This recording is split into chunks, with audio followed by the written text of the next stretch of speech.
This is the Welcome to Humanity podcast with thought leader and transformative psychiatrist, Dr. Fred Moss. This show focuses on the betterment of humanity on a global scale. Each episode will leave you enlightened, inspired, and ready to make an impact in your world. Welcome to the show. Welcome to your life. Welcome to humanity. Here's Dr. Fred. Welcome to my Welcome to Humanity podcast. This is Dr. Fred, and I really do want to welcome you here. You could be so many different places. You could be doing so many different things. And what you chose to do was listen to this incredible podcast that we're about to have. And I am just so honored. It is just great to be a podcast guest or podcast host. And what I'm saying here is we just get to meet these wonderful people. And, after doing a few of these and having a little bit of an ethos created, what I have found is that really wonderful people then introduce me to even more wonderful people. Maybe not more wonderful, but additional wonderful people. And I think that's what's happened today. So the guest I'd like to introduce you to today is a man named David Hanscom. And I honestly only know a bit about David. I mean, I know he's a doctor, and I know he's out of the box, and I know he does things different than average, and I know he's not conventional, and I know that he's wonderful. But really, without giving him too much pressure, David, welcome to the show. Welcome to Humanity podcast. It's just a deep honor and pleasure to have you here. Yeah, thank you for the kind introduction. I'm also delighted to be here. It's just fabulous. It's fabulous to have you. And I just can't wait to see how this conversation goes. So David and I just realized that we are about 2 hours from each other on this rock called the Earth in Northern California. And David, you say you're from Oakland, California, just about 2 hours west of here, huh? Well, I practice spine surgery. I'm an orthopedic surgeon. So I practiced spine surgery in Seattle, Washington for over 32 years. Then I stopped in January 2019 to pursue this project full time. And basically, I went through chronic pain myself for over 15 years. I came out of it by accident. It took me a long time to figure out what had happened. And a process evolved where I was able to consistently pull other patients out of chronic pain without surgery. And the difference between people getting pain-free without surgery and having their spines badly damaged with surgery got to the point I just had to quit. Mm-hmm. So that's what I do full time now. So I'm really pursuing this process of getting this message out to the world. As you know, I meet lots of really incredible people who are up to really big things in the world. And David Hanscom is no exception to this. And each and every one of us, really, we're all dealing with something. So no matter whether we're taking on some of the real big problems in the world or our seemingly tiny ones, we all face challenges, internally and externally. And as a psychiatrist and mental health worker for, right near 4 decades, I've worked with all kinds of people with all kinds of problems from all walks of life. I've worked with more people than I can count from various backgrounds, dealing with more issues than you can imagine of every size and shape. So naturally, over time, I've developed a number of ways to assist people in gaining a new sense of freedom and empowerment. So now I'm pulling back the curtain on one of those methodologies, and I'm publicly revealing the process and associated mindset that contributes to using this particular method with, indeed, maximum effectiveness. It's all laid out in my book called The Creative 8, Healing Through Creativity and Self-Expression. You can pick this up at Amazon.com in either the Kindle or the paperback format. And now, as a listener to the Welcome to Humanity podcast, I'd like to offer you a completely free copy in the audiobook version. Just go to welcometohumanity.net/creative and download your free audiobook copy of Creative 8 today. I look forward to hearing about your Creative 8 breakthrough. So now let's get back to our amazing conversation with Dr. David Hanscom. So tell us, obviously that's extraordinarily compelling. And coming from a man, by the way, who has had 2 back surgeries and only 2 surgeries in my life, jaw surgery as well. But I had an L5-1 and an L4-5 in the past. I'm so curious and somehow not shocked that you're doing something that leaves people pain-free without surgery. So give us a little bit of a thumbnail sketch anyways, if not a little bit more elaborate than that, of what it is this project that had you moved from the Great Northwest down to the Oakland, California area. Well, I wrote a book and first published in 2012, and then second edition was published in 2016 called Back in Control, A Surgeon's Roadmap Out of Chronic Pain. And it evolved from my 15-year journey out of pain, mostly by trial and error, mostly error, I have to admit. And I finally started to figure out what would work. And then the neuroscience the last 5 years has been extraordinarily compelling as to the exact nature of chronic pain.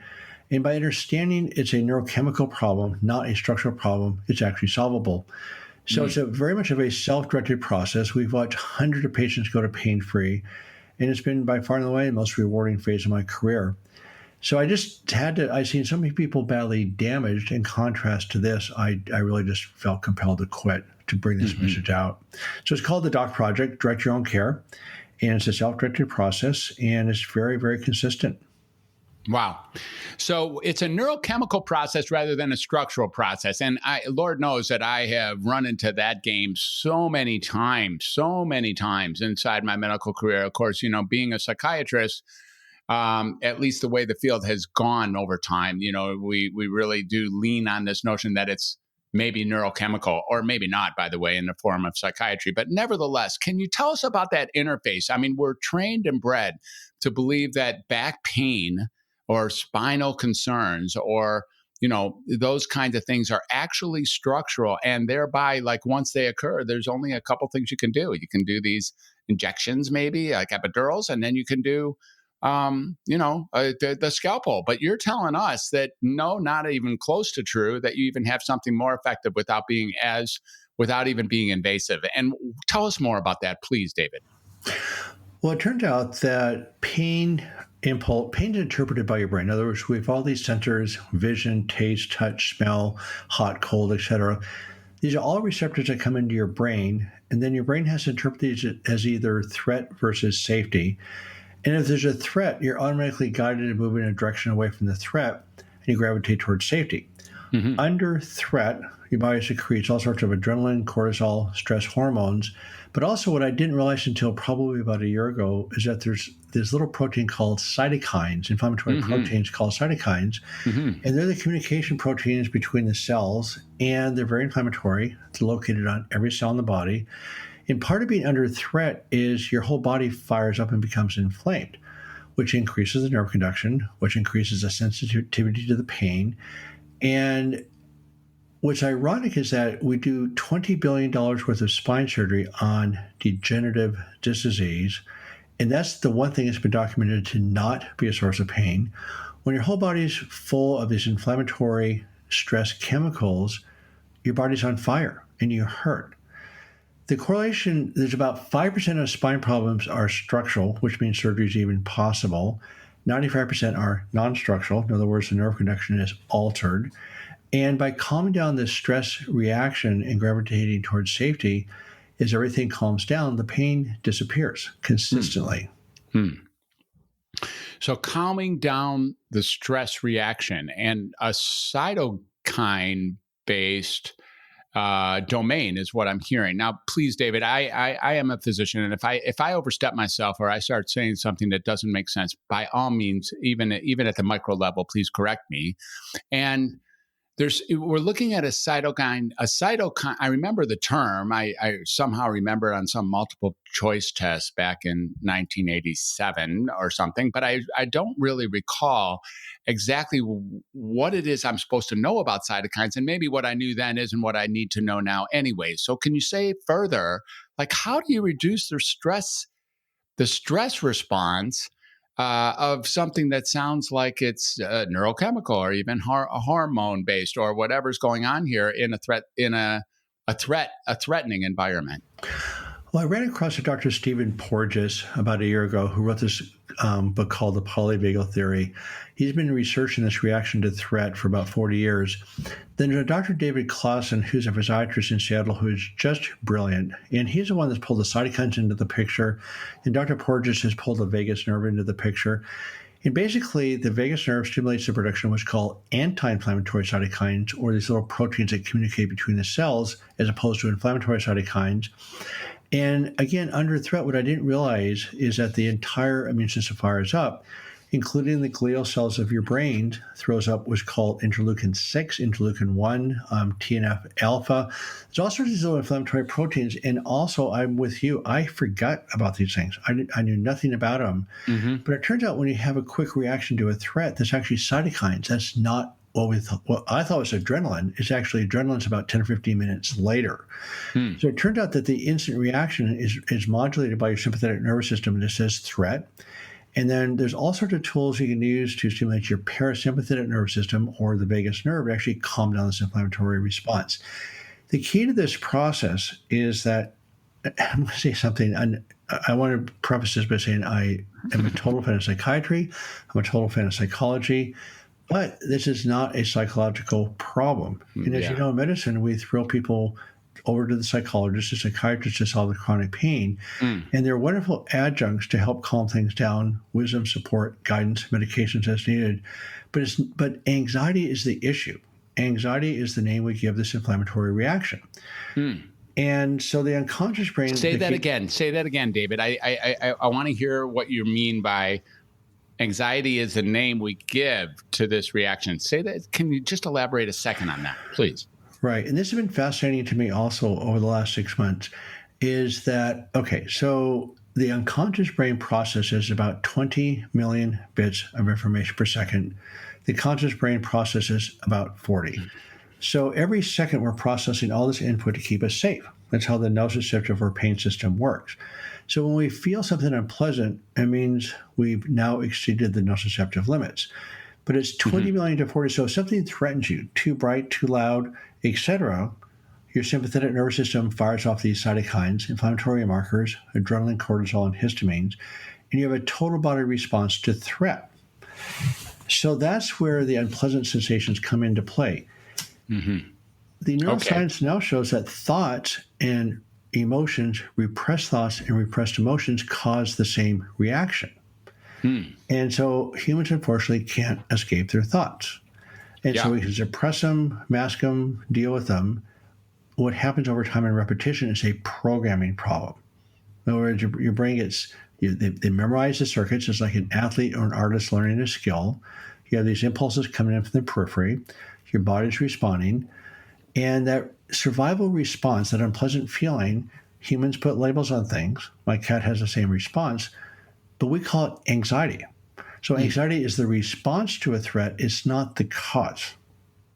Well, you're not saying anything that bothers me even a little bit. It rings home and rings true. And, I'm not the average psychiatrist, as it turns out. But so I really appreciate what you're saying.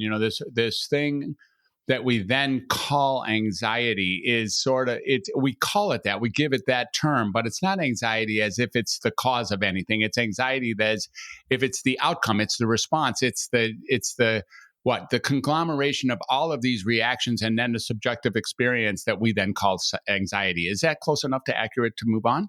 Correct.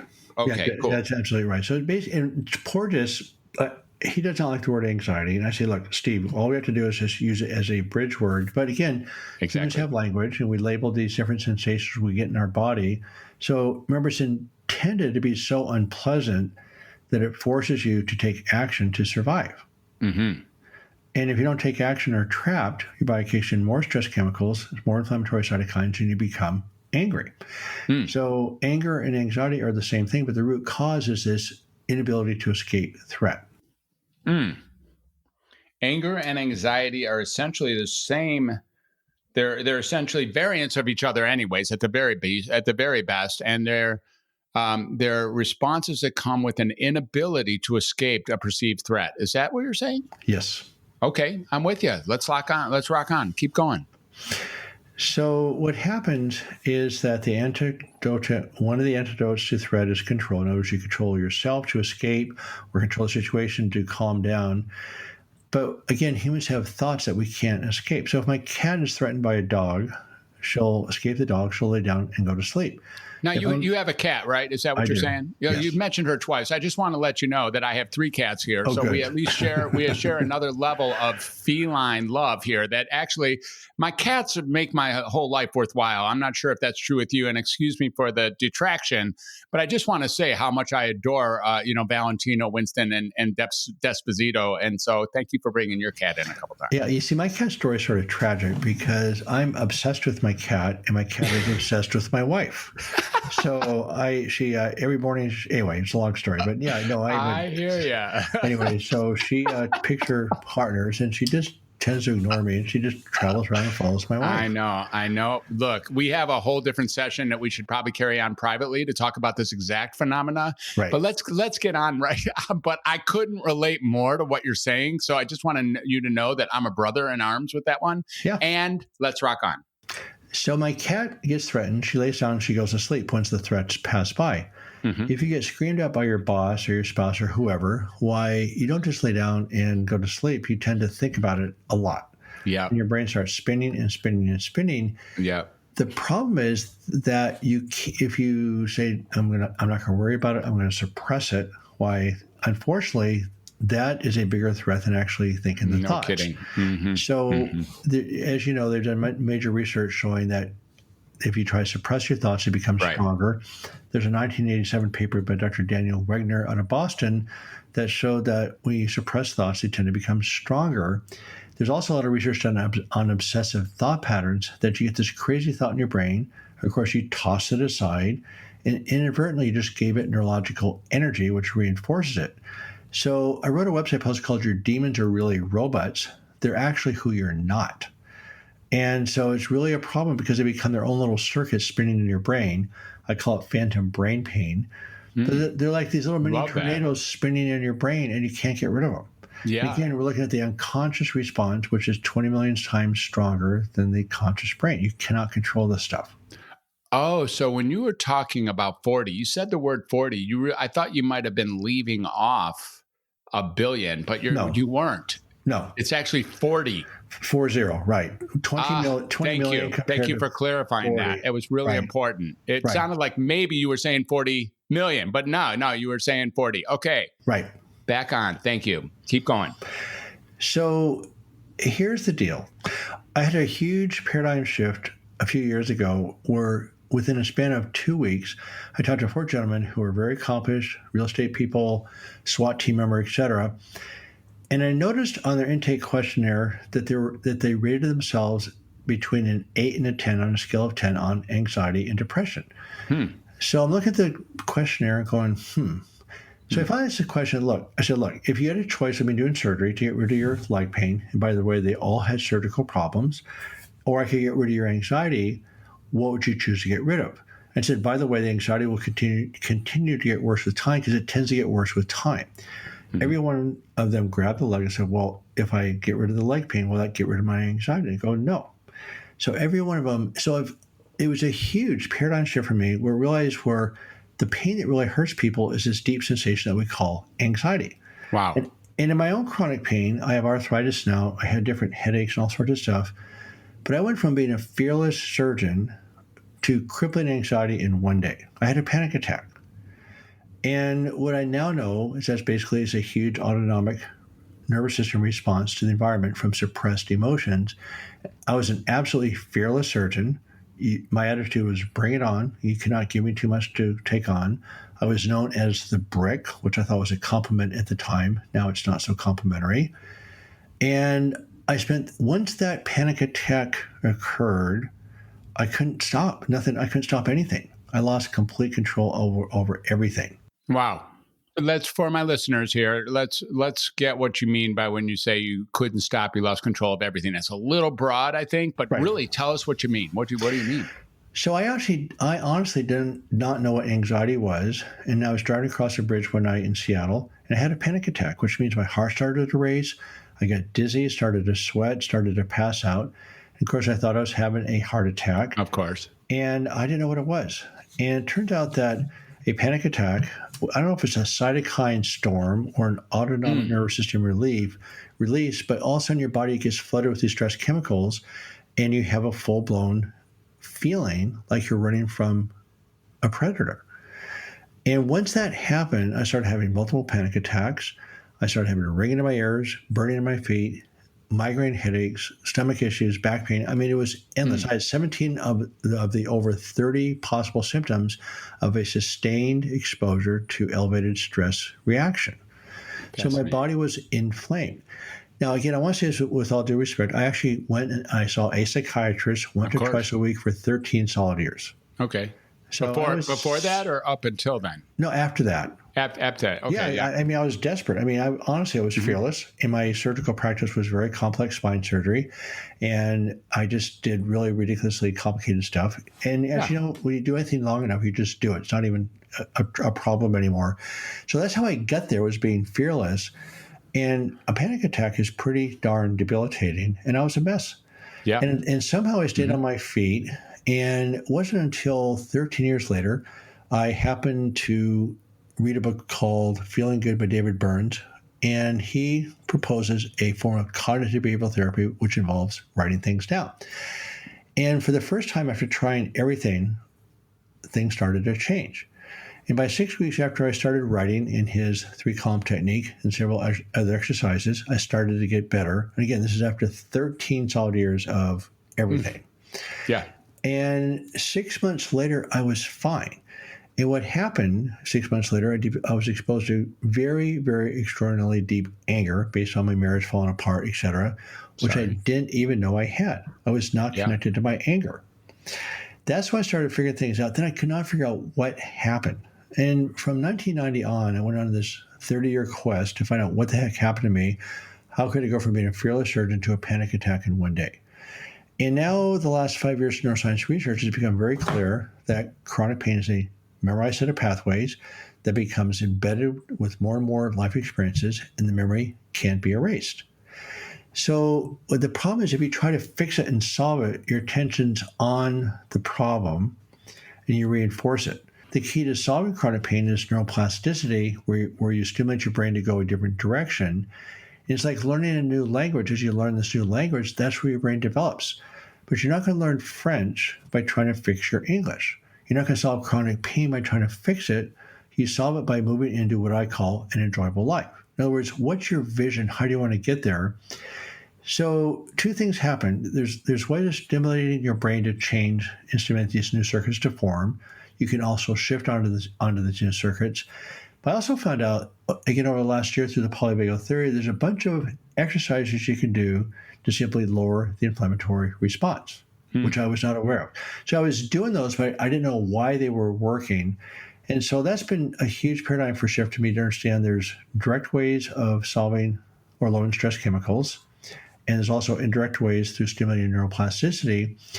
But at the end of the day, the way you solve anxiety, which is the pain, is you lower the stress chemicals. That's it. You lower the stress chemicals, you lower the stress hormones, you lower the inflammatory markers. And it turned out that this is actually modulated mostly through the vagus nerve.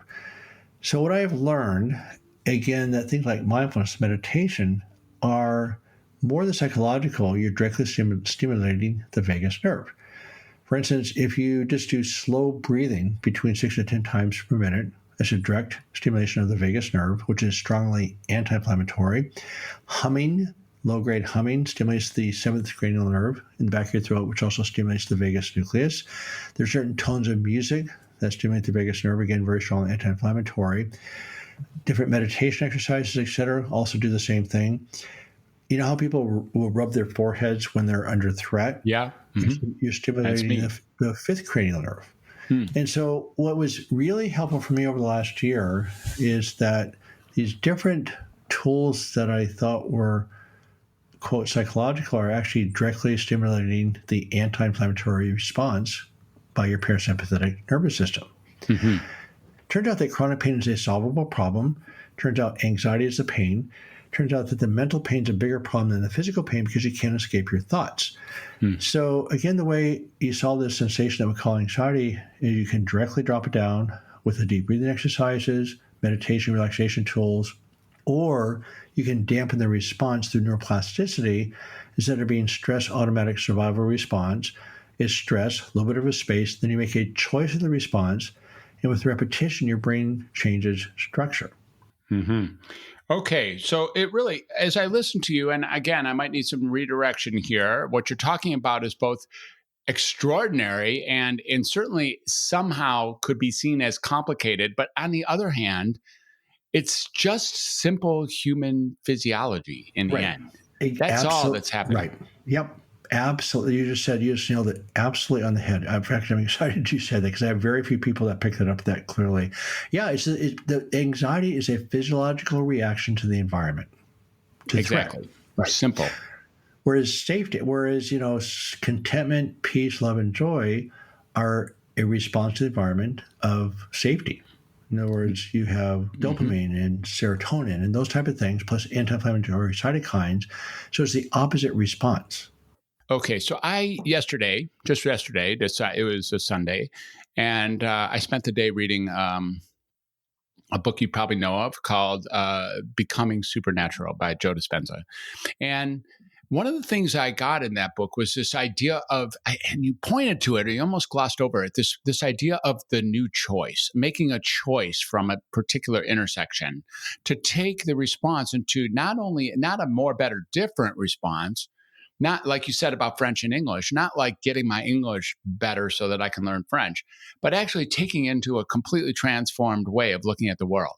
Like, a possibility of taking on a new realm of how to deal with what's going on in my life. There's a choice here, David. I think I heard you say that, making a new choice. Can you elaborate on that? That seemed like a touch point that's actually critical. Like I have something to say about what direction this goes. Absolutely. No, you're dead on. And remember, if you didn't have anxiety, you would not survive, right? I mean, it's necessary for life. So it's what you have is necessary. You're not going to get rid of it. It's never going to be pleasant. So it's what you have is not who you are. So the first step is to separate from that. So you get to watch it. And then your conscious brain can start making choices. So even though you can't control anxiety, it's like trying to stop a dragster with bicycle handbrakes. What consciousness does, it gives you the steering wheel. It gives you the choices. And so, okay, there's a survival response come along. You get to look in terms of cognitive distortions. In other words, is this a rational thought or not? You can create a little bit of a space, then you substitute thoughts. That's, as you know, cognitive behavioral therapy. So you make a choice. Same thing with acceptance commitment therapy. You feel the emotion, and then you drop it down, and you learn to be with the emotion. So you're training your brain to be less reactive, but it's always a choice. The anger one is interesting because anger is powerful. It's addicting. Where anxiety feels vulnerable, there isn't a creature on this planet that is okay being vulnerable because in the wild, it's not rewarded. The reindeer herd will put the weaker reindeer to the periphery so that the ones in the center are more protected. And we know what happens to a wounded chicken in the chicken coop. Well, humans are also animals. We're mammals. And so we have the same instinct that being vulnerable is not rewarded. The thing is we have language. And that language also doesn't allow us. So we still don't want to feel vulnerable. It's not rewarded as far as survival. But as you know, being vulnerable is a learned skill. It's also the essence of enjoying your life and having rich relationships. And that's why people can't give up their pain because they can't give up the power of the anger, which helps keep you safe. So the essence of the solution is making that choice. And first of all, take responsibility.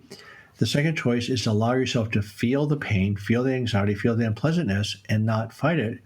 Because as you fight it, you reinforce it. Not only reinforce it, I heard you say something different. I heard you say that you actually increase it, not just a reinforcement, but in fact an amplification, David. Correct. Major amplification. And so the key to this process is learning tools. In other words, you don't have a choice about anxiety, but the choice you have is to use the tools to come out of the victim role. In other words, there's a genealogy of anger, of a circumstance, blame, victim, and anger. And anger is powerful. There's a little dopamine and testosterone involved. It's very addictive. Remember, the human instinct is to survive, not be vulnerable. Anger keeps you safe. And the reason why people actually resist solving chronic pain is because they actually aren't ready to be vulnerable. And that's where your profession comes in a huge way of people providing support and wisdom. And that's why the process that evolved is called the DOC journey, DOC journey, direct your own care journey, is first of all, just is based on awareness, hope, forgiveness, and play. So you have to become aware of the problem and the nature of the solutions. If you don't understand a problem, you can't solve it. But it's more or less of a homework foundation building phase. There's some simple exercises to actually get things started, to break up these circuits. And then hope is a big deal. We have hundreds and hundreds of patients going to pain-free. As you know, people in chronic pain, mental or physical, lose hope. They're trapped. Mm-hmm. Right. And then the forgiveness is a big deal because the data shows that most people that are in chronic pain have not forgiven the person who actually caused the problem. But interestingly enough, the person they have forgiven the least is themselves. Themselves, of course. Right. Mm-hmm. And then the final part, play, and you mentioned this earlier, is that the ultimate answer to chronic pain isn't fixing it because your attention's on the problem, not the solution, but just taking a mindset of awareness, curiosity, gratitude, enjoying your life the very second you're in. And again, you have to use tools to get there because positive thinking is a disaster because you're just suppressing negative thinking. So it's connected and engaged thinking. In other words, you have to train your brain to allow yourself to feel the pain, feel the anxiety. And then as you train your brain to be less reactive, the sensations become more tolerable. You always have a choice of using the tools to drop down this reaction and just feel better. And again, with repetition, you actually develop new circuits in your brain, so you actually don't even have the stimulus and response anymore. But it's very much of a sequence. It's that you have to allow yourself to feel safe at each step of the way. And what the tools do, they give you control. So, okay, I'm fired up, I'm triggered, I'm angry and anxious. It's okay and necessary to be angry and anxious. In my very strict upbringing, those emotions weren't allowed. And so I had no bandwidth to experience those sensations. And I was very good at suppressing those, as you would use the term, probably dissociating from those reactions. But inadvertently, of course, I was giving them a tremendous amount of power. Mm-hmm. Yeah. So again, I think what I hear you saying is the essence of all of this. What it really allows for the healing is some sort of awareness or some sort of acceptance, embracing some sort of gratitude, some sort of almost leaning in, like being willing to not necessarily want to turn around or suppress. In fact, sounds like suppression is the evil dog here, Right. like you called it. How did you say? Like the devil who is how did you say that earlier? Like not who you are, the one who's not you or something. How did you put that? There's an essay that was written by Dr. Daniel Wegner, who unfortunately passed away in 2013. He's a psychologist out of Boston at Harvard, and he's the one who wrote the paper on the paradoxical effects of thought suppression, and the research paper is nicknamed White Bears. He demonstrated when you try not to think about white bears, of course, you're going to think about them a lot more, but you think about them a lot more. It turns out that the people that have the most trouble with these obsessive thought patterns are the ones that are the most well-intentioned, conscientious people. Because sociopathic people don't suppress very much. They just act out and do what they do, right? So he wrote an essay, which unfortunately they have an advantage that way, don't they? The sociopaths. We could actually learn from the sociopaths here. That's great. Absolutely, and unfortunately, it's why they win a lot of the time too, because they just don't have any filters. They just move through things. Oh, and boy. So he wrote an essay called "The Seed." We could go somewhere right here. We're going to leave this alone. Let's just leave it alone. But we both know we could take this little tangent to a really special place. Let's not do that right now, though. Let's go. Yeah, I mean, we should have another session on bullying, which there's actually a physiological reward of bullying. Remember, the antidote to anxiety is control, right? The more power you have, the more control you have. It turns out that kids who are bullied in school have higher inflammatory markers than the average person. Because they're trapped, right? So again, anxiety is simply the sensation created by these elevated inflammatory markers. Turns out that bullies have lower inflammatory markers than the average student because they have control, they have power. And so the more power you have, the more control you have. So there's actually a physiological reward for bullying. There's actually many papers on that, which is shocking. And so what we call socialization in grade school is really just a huge power struggle. Wow. So, so the essence here is in the world.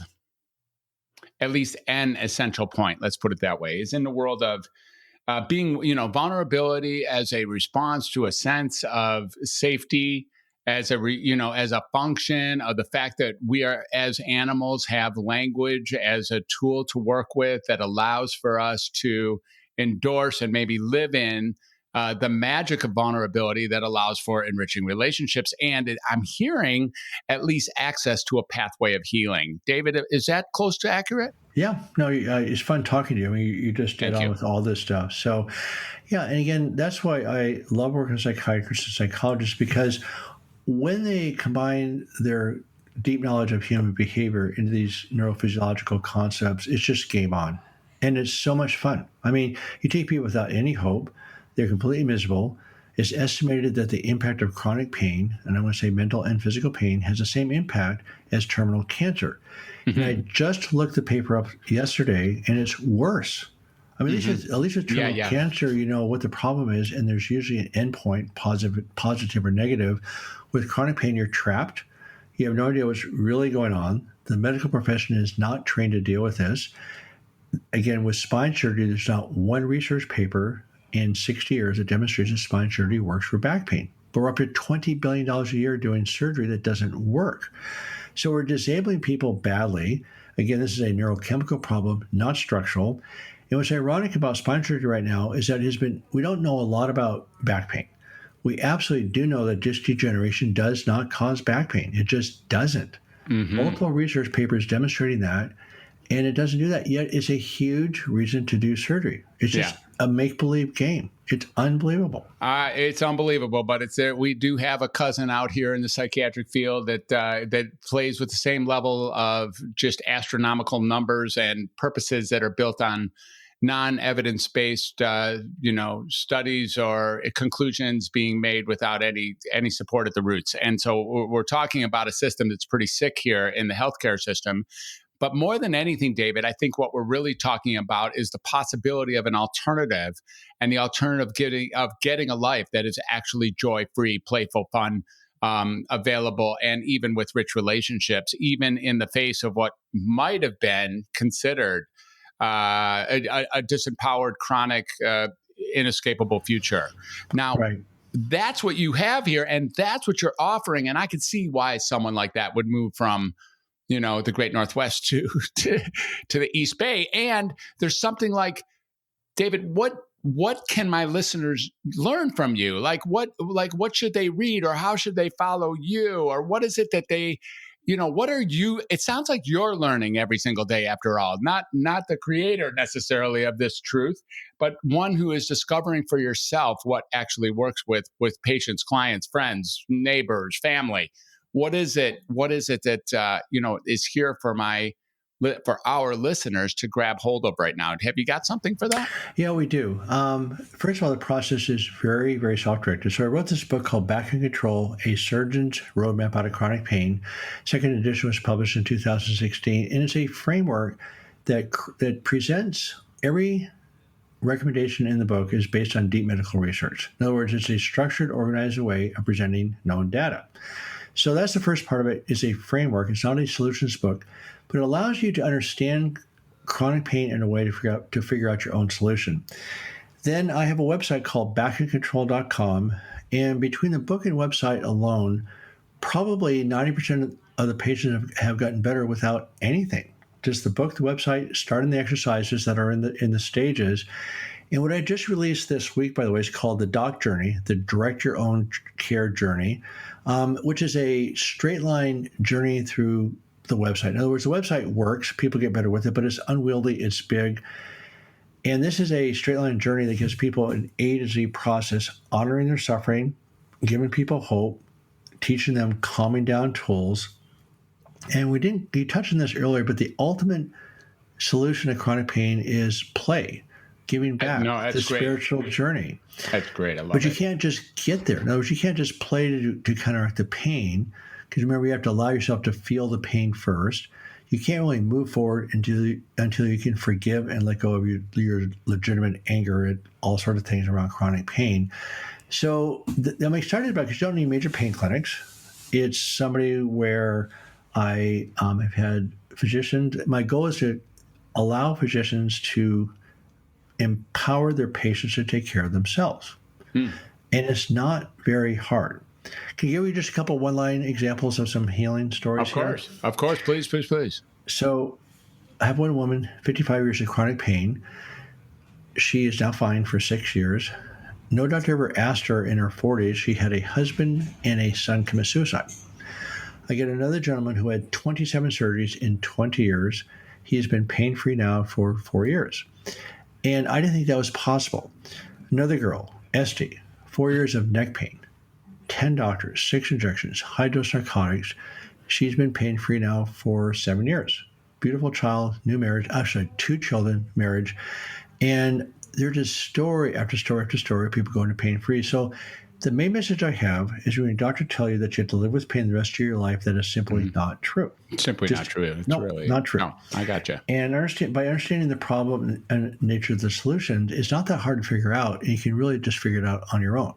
But these are all very well-established medical treatments that, unfortunately, the medical profession right now is ignoring. Mm-hmm. Right. Well, it doesn't perpetuate business, number one. And, I hate to say that about it. Look, some of my best friends are docs, and I love being a doctor, and I love being a healer. I love making a difference. And really, they're some of the greatest people I know have MDs at the end of their name, for sure. Right. And there's something like this ignoring of the truth, not only in your profession, but wow, we sure are shining a light on that today. But inside the field, it's something that is just astonishing. It's astonishing that we have things that are so simple and so available to cause, comfort and healing, or to at least source comfort and healing in the people who pursue their own self-care. And yet it's ignored by the profession that's counted on to deliver exactly that. And wow, it is disturbing and astonishing. And you know what? I find myself getting anxious and angry about that. And then I could feel myself starting to, be vulnerable to probably some form of a pain syndrome in the face of my own anxiety and anger about even that topic. Yep. So we're all human, right? That's my own work. That's what I do. Mm-hmm. I mean, I have to work on my own stuff so by the way, I'm like you. I like practicing medicine. I'm actually not that happy about giving up my surgical practice. We had a wonderful team. We're watching hundreds of patients get better. But I remember a couple of years ago, running across a patient who was 32.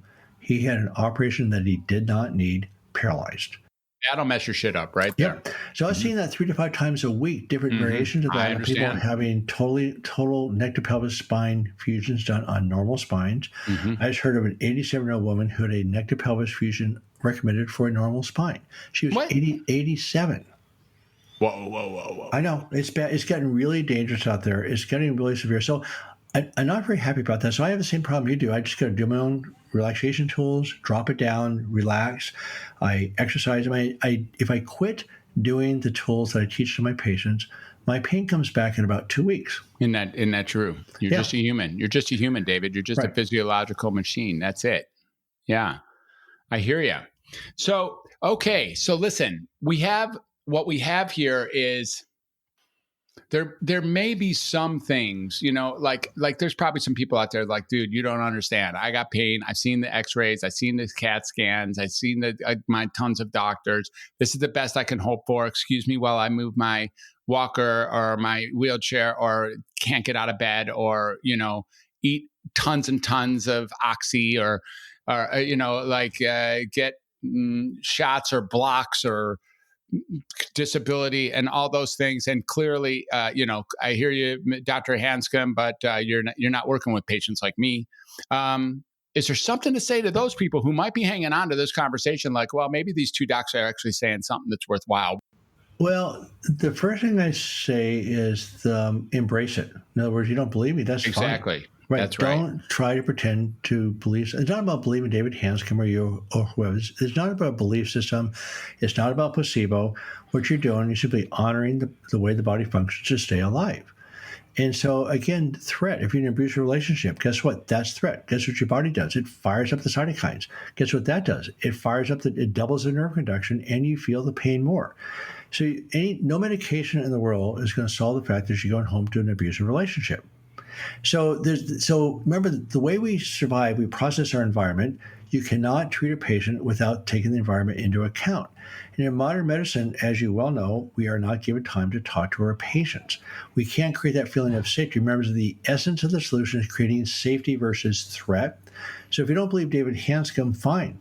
Write it down, embrace it. There's a bunch of tools. Just do the project and just watch what happens. And as one of my most successful patients said, it's just suspension of disbelief. So yeah, don't believe me. That's fine, but embrace that. Yes. And just go.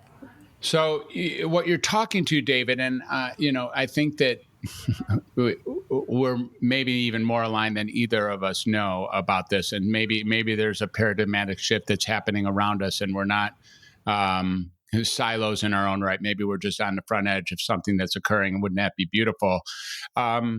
You're talking about like embracing a truth, embracing embracing humanity, like the possibility of getting that what's here isn't an abnormal thing that needs to be excised, but is actually something that can be respected, accepted, forgiven,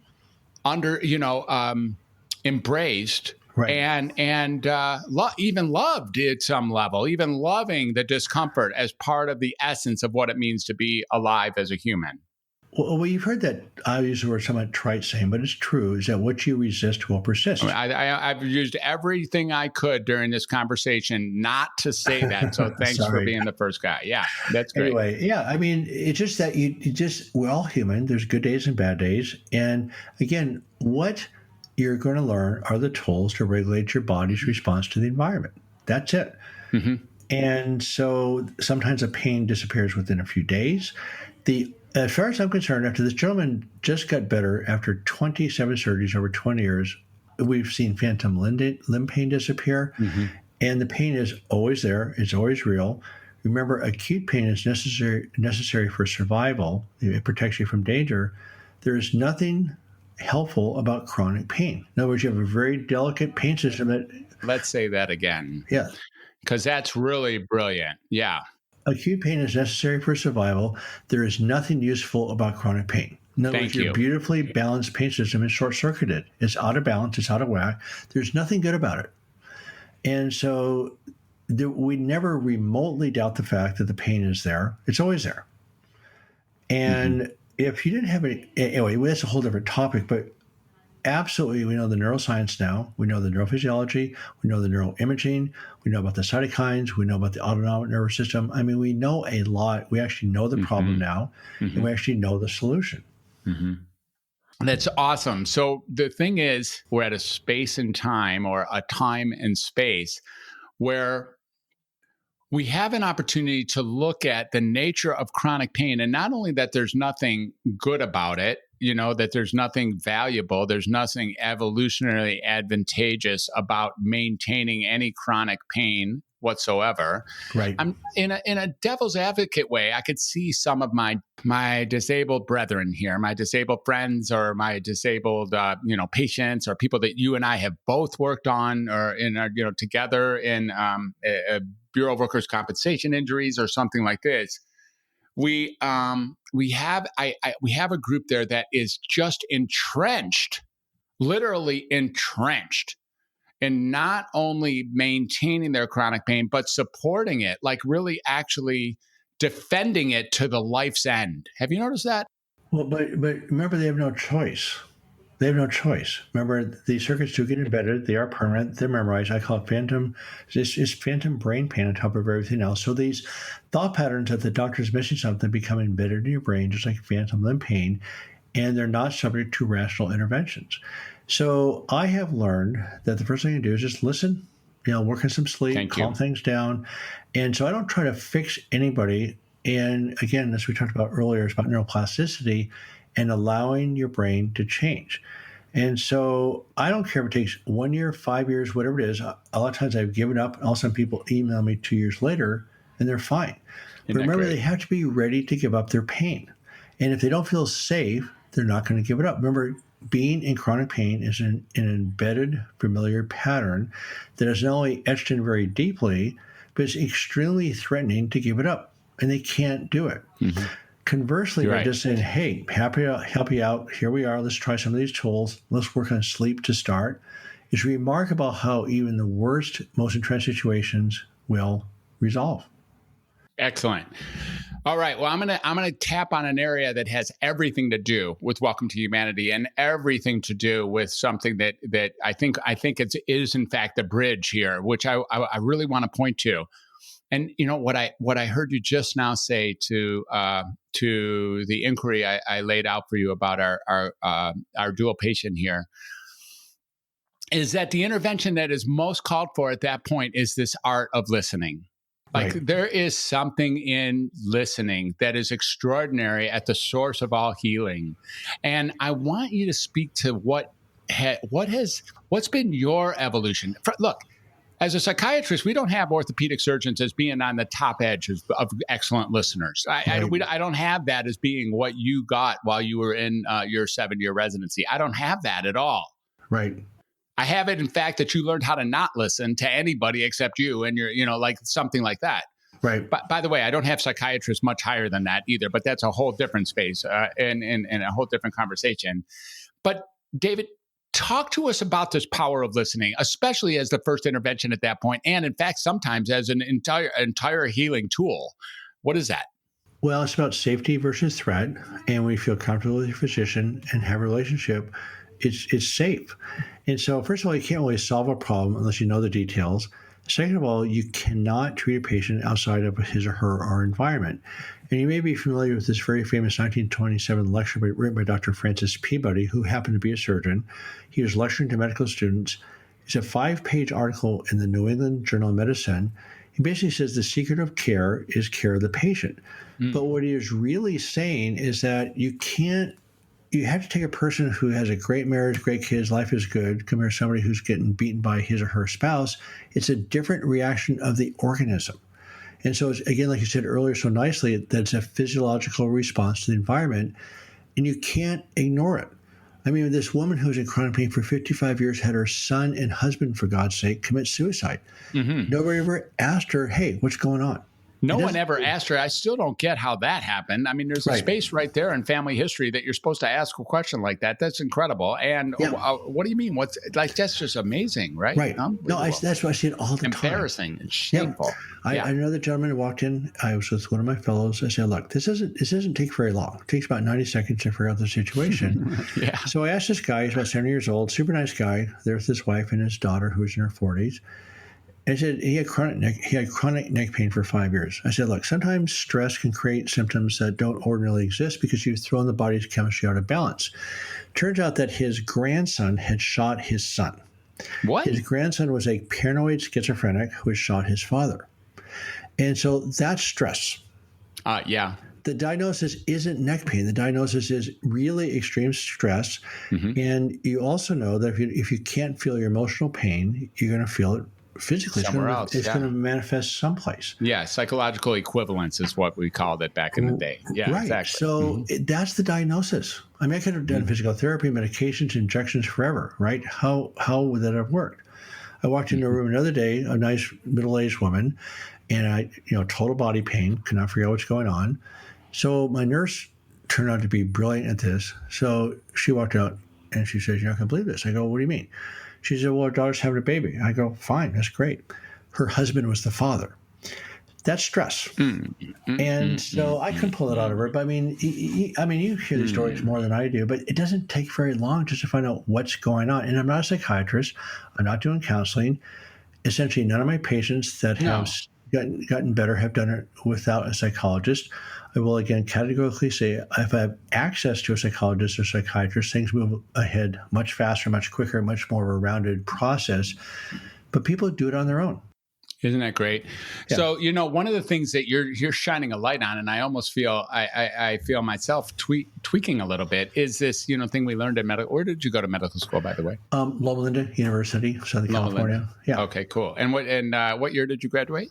1979. Okay, cool. Cool. I'm 9 years later out of Northwestern University. Okay, nice. So here's the question. Here's the thing I'm noticing. I in my world am doing a lot of work from the now and into the future, and really getting that, at least from a psychological standpoint, what's here to be done is not dictated by anything that happened in your past at all. Not really. Although your habits get formed that have you think that all that you can do for right now is that it was based on the past. Right. And the opportunity really exists to see that we are in the now, we're creating a future, and the possibility of doing something different right here from right now, or right now from right here is really available. So there's something like that's the essence of the work that I do. Now, as you speak, David, I find myself being tweaked by the notion of the value, the deep and honest, complete value of doing what they told us to do in med school, which is gathering a tremendous history. Right. At least scanning the past to see where the traumatic events took place, or what really happened here that is unresolved, that is leading. Look, it's not the car accident that caused the pain, is it? It's not the accident itself that caused the pain. It's not. It's what's the chronic pain, I'm saying. It's not the car accident that caused the chronic pain. And it comes in listening and just gathering information. So, tell us a little bit about your son and your husband, or tell us a little bit about your son and your grandson, or tell us a little bit about your husband and your daughter. It's like, hello. Right. Well, I mean, we're programmed by our past. So I was raised in an abusive childhood. My mother was bipolar, basically psychotic, I think, in retrospect. She had chronic pain. She was abusive. So what happens, when things in the present resembles those things in the past, of course, you react. So anytime you're anxious or angry, why you just reacted that you were trained to react to from the past. Yeah. So you come from an abusive background, more things in the present seem dangerous because in the past they were dangerous. Exactly. And so that's where you know about the ACE scores, the adverse childhood experiences. And again, I look at more of it as a linkage system than a psychological issue. So anytime you're anxious or frustrated, something in the present linked to something in the past.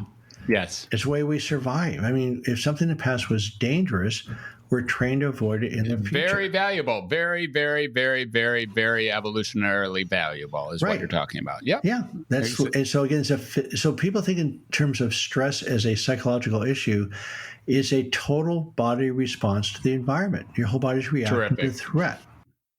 Just amazing. Great. And in another conversation, and maybe we should have one soon, I would really like to hear what you have to say about the essence of these things that we call anxiety and paranoia, fear, depression, confusion, hopelessness, these kinds of things. Also, these sort of negative, subjective experiences that are a function of, indeed, a chronic response to how the world is presently appears to a person, like what, and it seems like it would be subject to a very similar level, very similar. Like maybe what we're doing here is showing the deep and honest similarity between, who would have guessed, orthopedic surgery and general psychiatry, without either of them being what is the mutual pathways? You know what I'm saying? The mutually shared pathway. Phenomenal. Really beautiful. You and I both know that we're physicians at the end of the day, right? At the end of the we're day, supposed to be healers or physicians. The specialists have a story. By the way, we get attached to our stories, like people get attached to their stories. That we're responsible just for the surgery. That's just not true. We're responsible for the patient. And again, you cannot treat the patient in isolation. And the first thing you have to do is create a safe relationship. You can't, if your patient can't feel safe with his or her doctor, where do you go? Yeah, right. Right. Thank you. All right. Well, Dr. Hanscom, it sure has been fun. And I told you it would be. And it sure has been a great conversation. So let our listeners know how they want to follow you now. They want to read your books. They want to see what you're up to next. They want to hear from you. Maybe they even want to call you about their own circumstances or someone they know or love. And how would they do that? Again, give us the addresses or anything you feel comfortable about how listeners could gather some more information about what you're up to in the world. The basic hub is called backandcontrol.com. One word, backandcontrol.com. And that's sort of the hub for everything that I do. So there's a book, Back in Control, A Surgeon's Roadmap Out of Chronic Pain. There's also a book about spine surgery that I just wrote called Do You Really Need Spine Surgery? But also on that website, you'll see a place called The Doc Journey, the Direct Your Own Care Journey. And that's that new process we're putting out there that we think is going to be much more effective and quicker than the website. And that just came out this week. And so that's, again, accessible through the website. Every Tuesdays and Thursdays at noon Pacific time, I have an open roundtable with people to whoever wants to join on. We have 30 to 40 people per session. It's a group situation where we share stories, et cetera, a lot of education and sharing. We've had 6 or 7 people go to Pain Free just in the last 3 months on that roundtable. So those are things that we do. But the hub site, probably the one spot to go to figure out where to go next is called backincontrol.com. Backincontrol.com. Great. Right. I think we've done a great job at highlighting or spotlighting a little bit about who you are inside of this, rather serious, super serious sort of chronic, dare I say, pandemic of chronic pain that is just, engulfing our communities and our society. Right. Now I'm going to go off into a little more of a playful area. You have one cat, is that right? Yep. Okay.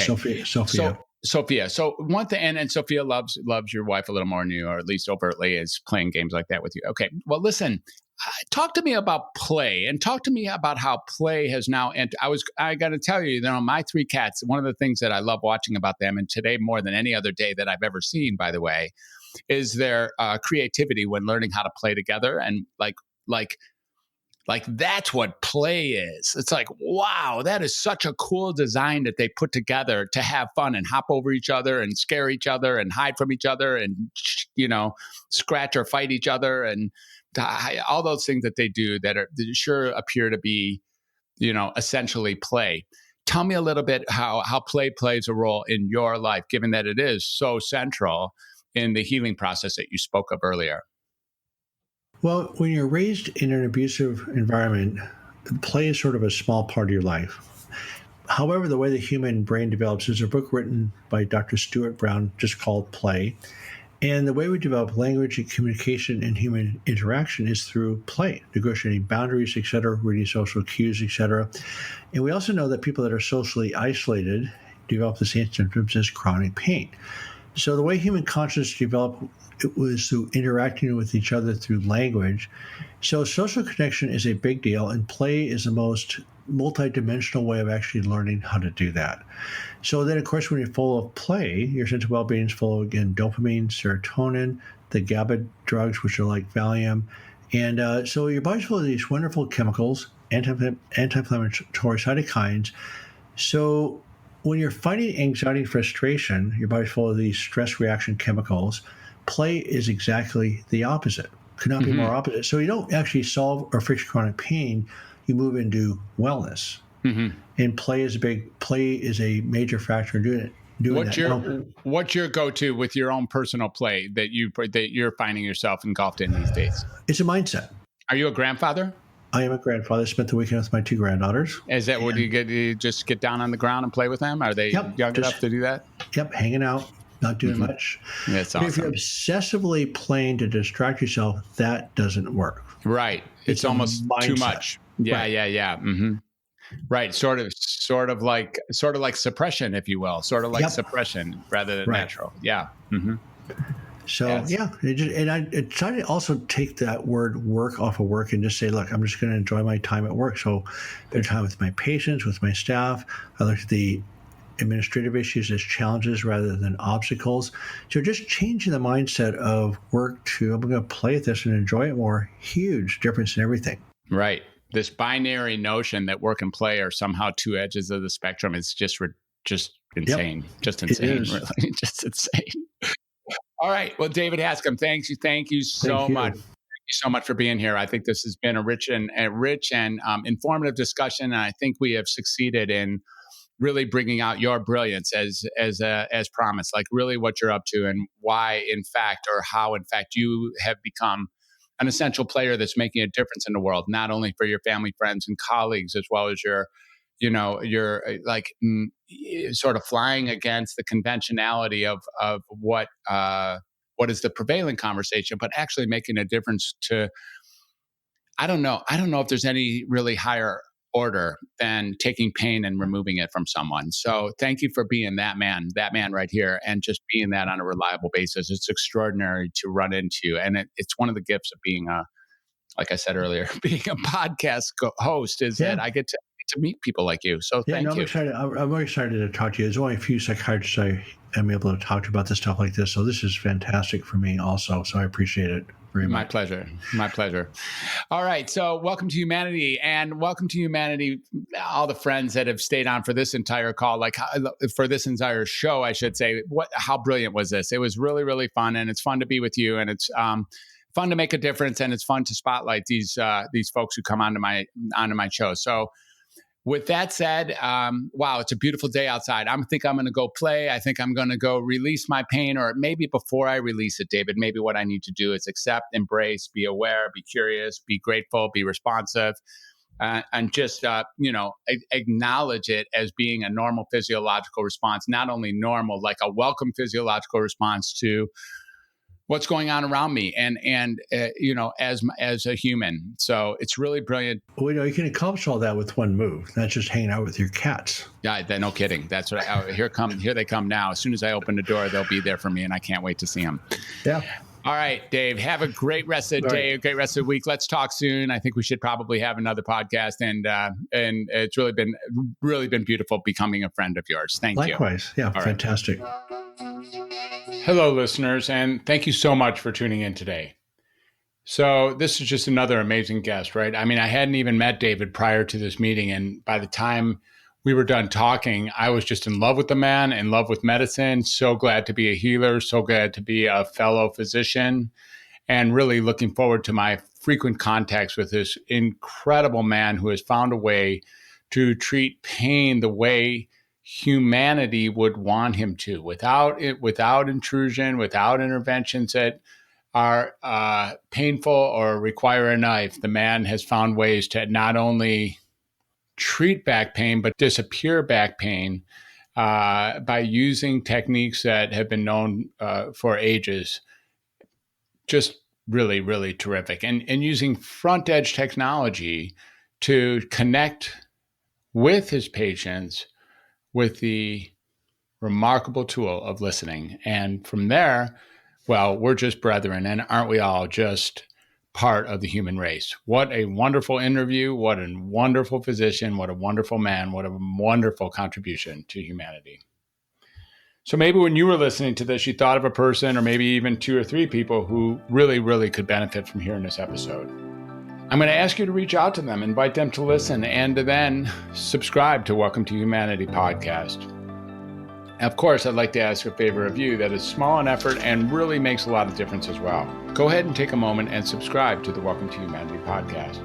This way you can be certain to get the latest episodes as they become available, and go ahead and leave a positive review.